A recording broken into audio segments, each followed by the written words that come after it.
Bonjour à tous. De nouveaux départs de feu dans la région. Un incendie s'est déclaré hier à Talan, en Côte d'Or. Un feu de végétation qui a pris proche des habitations. Un demi-hectare a été détruit. Le sinistre a été rapidement maîtrisé par les pompiers. Même chose ici, proche de l'autoroute A39, lors du chassé-croisé. Un incendie s'est déclaré sur la commune de Collonges et Première. Face à la sécheresse, prudence. Dans la Drôme, les flammes sont reparties sous l'effet de la chaleur. Dans le massif du Clap, plusieurs reprises sont actives, a indiqué la préfecture.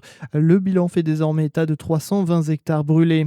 Je vous en parlais hier, les vendanges précoces dans la région. En Saône-et-Loire, on a déjà commencé la récolte. Ce week-end, les premiers vendangeurs coupent les grappes pour le futur crément de l'Uni. Il faut que les gens se rendent compte à quel point ce n'est pas normal, s'insurge Thomas Caplu dans les colonnes du JSL. Il est membre de la coopérative vinicole de l'Uni. Ailleurs dans la région, on s'inquiète aussi de la sécheresse et du faible développement des grappes de raisin. Et alors que l'eau manque, l'alerte des pêcheurs suite à des centaines de poissons morts dans le Jura.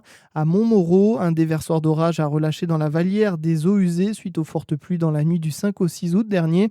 Conséquence, des poissons morts sur près d'1,5 km. Une situation ponctuelle selon les associations locales de l'environnement qui s'est déjà produite.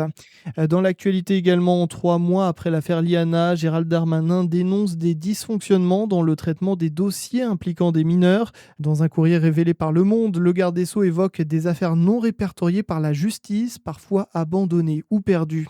Le foot pour finir et retour en Ligue 2 timide pour le DFCO. Les Dijonais ont fait match nul un partout contre Montpellier pour la réouverture du championnat. Les deux équipes ont marqué dans le temps additionnel. À Sochaux qui fait son grand retour également en Ligue 2, le club du Doubs a perdu sur la pelouse de Saint-Étienne à 3-0. Voilà pour votre actu. Bon week-end avec Fréquence Plus.